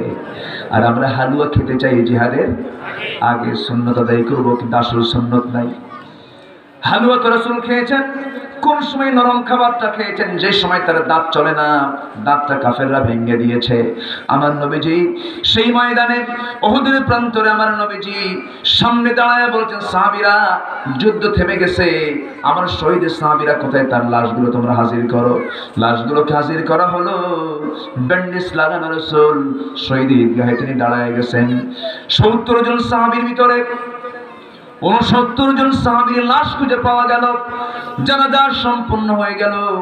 অনেকক্ষণ পর মদিনার পথ থেকে কে যেন আসে হেঁটে হেঁটে, একজন নারী নবীর সামনে দাঁড়িয়ে বলছেন, ইয়া রাসূলুল্লাহি, আমার স্বামী তো যুদ্ধের ময়দানে এসেছেন, তার ফরজ গোসল কিন্তু হয় নাই। ফরজ গোসলটা সম্পূর্ণ করে আপনি তার জানাজা দিয়ে দিবেন। রাসূল বলছেন, তোমার স্বামীর নাম কি? হানজালা। নবী জামাল বললেন, আমার যুবক সাহাবী, কই দেখো তো কই? তন্ন তন্ন করে খুঁজে খুঁজে পাওয়া যায় না। ফেরেশতা জিবরিল আমিন বলছেন, ইয়া রাসূলুল্লাহি, হানজালা নিয়ে আপনার কোনো টেনশন নাই, হানজালার ফরজ গোসলটা বাদ আছে। এইজন্য আল্লাহ রাব্বুল আলামিন হানজালাকে ফেরেশতার মাধ্যম দিয়ে জান্নাতের মধ্যে উঠায় নিয়া জান্নাতের পানি দিয়ে তার ফরজ গোসল সম্পন্ন করায় দিতেছে। গোসলটা হয়ে গেল। নবীজি জানাজার অপেক্ষার প্রহর গুনলেন। ফেরেশতারা কাঁধে বহন করে তার লাশটা নিয়ে সামনে যখন হাজির করানো হলো, নবীজি আবেগ আপ্লুত হয়ে জানাজাটা পড়ালেন। জানাজা শেষ করে সাহাবে কেরামকে লক্ষ্য করে বলছেন, সাহাবীরা, দেখ আমাদের দাজানার মাথার চুলের দিকে তাকায় দেখ, লম্বা লম্বা চুল দিয়ে কেমন করে জান্নাতের পানিগুলো গড়ে গড়ে পড়ে। যেরকম সুবহানাল্লাহ। আমার ভাইয়েরা, উহুদের যুদ্ধের ইতিহাস আমাদের একটু মাথায় নেওয়া দরকার। বদরের চেতনা লালন করা দরকার, খন্দকের চেতনা লালন করা দরকার। জীবনের ক্যারিয়ার গঠন করার জন্য 50 বছর লাগে না, 30 বছর লাগে না, 20 বছর লাগে না, মাত্র 5 বছরই ক্যারিয়ার হয়ে যায়। একজন সাহাবী তার জীবন্ত প্রমাণ, সাদ বিন মুআজ রাদিয়াল্লাহু তাআলা আনহু 32 ইসলাম কবুল করেছেন, 37 দুনিয়া থেকে বিদায় নিয়েছেন। তার বিদায়ের দিন আল্লাহ রাসূল তিনি হাদিসটা বর্ণনা করেন, হিতাজ্জাল আরশ। রাসূল বলেন, তোমরা কি জানো আমার সাদিক জন্ম সাহাবী মাত্র 5 বছর ইসলাম পাওয়ার পরে আল্লাহ রাব্বুল আলামিন তার মৃত্যুটাকে এত সুন্দর করে কবুল করে নিয়েছেন। মৃত্যুর সঙ্গে সঙ্গে আল্লাহর আরশ পর্যন্ত কেঁপে উঠেছে। যেরকম সুবহানাল্লাহ।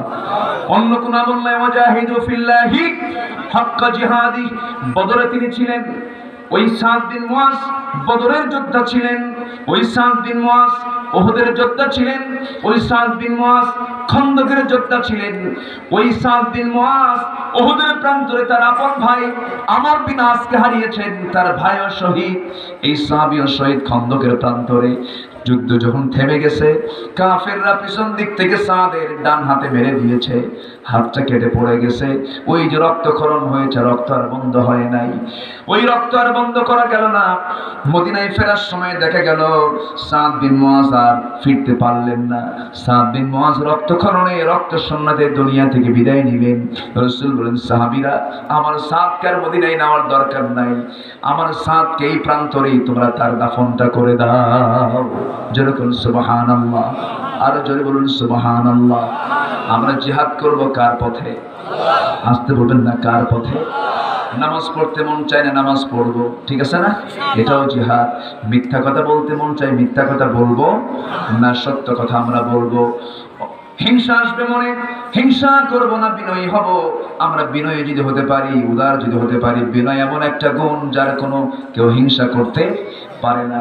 আমার ভাইয়েরা, আল্লাহ রাব্বুল আলামিন নাম্বার 2 বলছেন, ওয়াজাহিদু ফিল্লাহি হাক্কা জিহাদি ওয়াজতাবাকুম ওয়া জাআলা আলাইকুম ফিদ-দীনি মিন হারাজ মিল্লাতা আবিকুম ইব্রাহিম। অনেক লম্বা লম্বা কিছু কথা ছিল। আল্লাহ রাব্বুল আলামিন রাসূলকে বলছেন, তিনি তোমাদেরকে নির্বাচিত করেছেন, আর দিনটা যে দিয়েছেন, দিনটা তোমাদের জন্য কঠিন করে দেন নাই। আল্লাহর দিন আমাদের জন্য কঠিন না সহজ? আসতে বলুন না, কঠিন না সহজ? আসেন দোয়া করি। দোয়া করবো? কঠিন কেন? আলোচনা চলুক, আজান হোক, সমস্যা কি? হ্যাঁ, আজান হচ্ছে, সমস্যা নাই, আজান হবে, এখানে নামাজ হবে। কিন্তু মাহফিল থেকে বিনা কারণে, বিনা নোটিশে আপনি উঠে যাচ্ছেন, এটা কি আদবি? দেখে আদবের কাজ হলো? আপনি উঠে যাচ্ছেন কেন?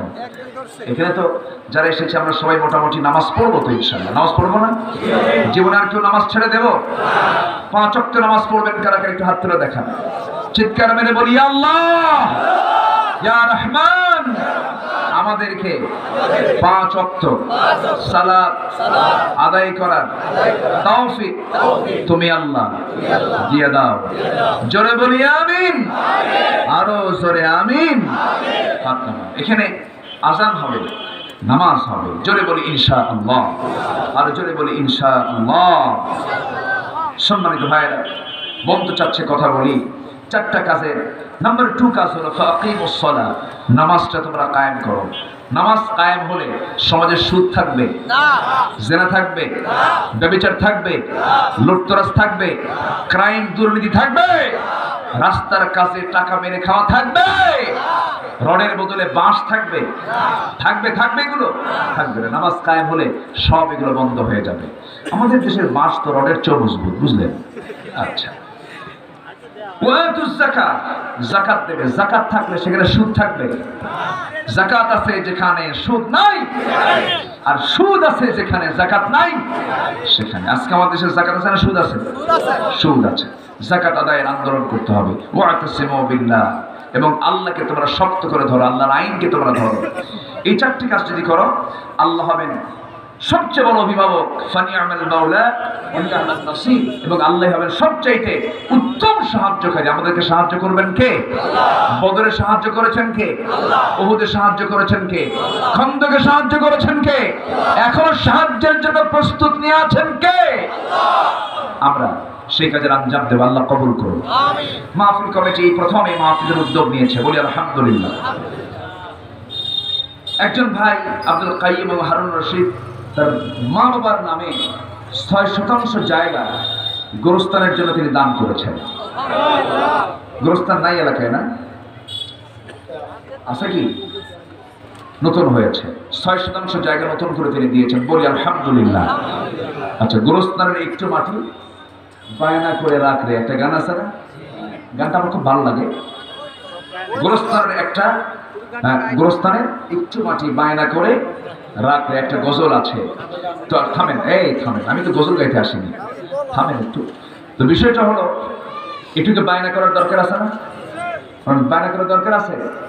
মূল ঠিকানা তো আসলে তো দুনিয়ার ঠিকানার চাইতে একটু বেশি সময় কিন্তু কবরই থাকতে হবে।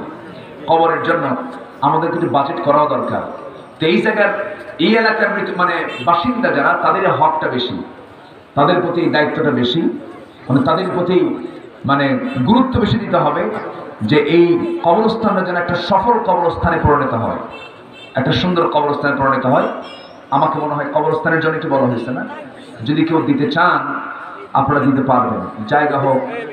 সে কবরস্থানটা কোথায়, কোন জায়গায়, কত বড়, কত কত বিঘা জায়গা আছে, কত রকম জায়গা আছে? আচ্ছা আছে, আলহামদুলিল্লাহ। তো এই গোরস্থানের ডেভেলপের জন্য এই গ্রামে বাড়ি কাদের, হাত তুলে দেখান তো, এই গ্রামে বাড়ি কাদের, এই গ্রামে কারা কারা অবস্থান করেন, এই গ্রামের বাসিন্দা কারা, একটা হাত তুলে দেখান। আচ্ছা হাত নামান। মানুষ কোথায়, গ্রামের লোক কই? হ্যাঁ ওইদিকে দাঁড়ায় আছে, ওগুলো গ্রামের লোক না, সবাই মানে হয়তো পিসার হয়ে বসে আছে, খুঁজো তোমরা শুনে যাও, আমরা তো আছি, এরকমই হয় সাধারণত। মক্কার মানুষ তো হজ পায় না, বুঝেন না? তো যারা আছেন, আমি মনে করি যারা গ্রামের বাসিন্দা তাদের উপর রাইটসটা বেশি, এটা খেয়াল করবে। একটু চাদর যাবে, কেউ যাবেন না, একটু চাদর যাবে, একটু ব্যাগ যাবে। এই ব্যাগে যে যা পারে, এই যে মাহফিলটার আঞ্জাম দিতেও একটা খরচ হয়েছে, মাইকিং, লাইটিং, হাইটিং, এগুলো প্রচারে অনেক খরচ টরচ হয়ে গেছে। যদি কেউ দিতে চান একটু চাদর যাবে, আর যদি না দেন উঠবেন না, বসুন, আমরা একসঙ্গে দোয়া করে যাবো, জোরে বলি ইনশাআল্লাহ। চাদর যাচ্ছে, জিকিরের তালে তালে আমরা সবাই দেবো, জিকির করি সুবহানাল্লাহ আলহামদুলিল্লাহ।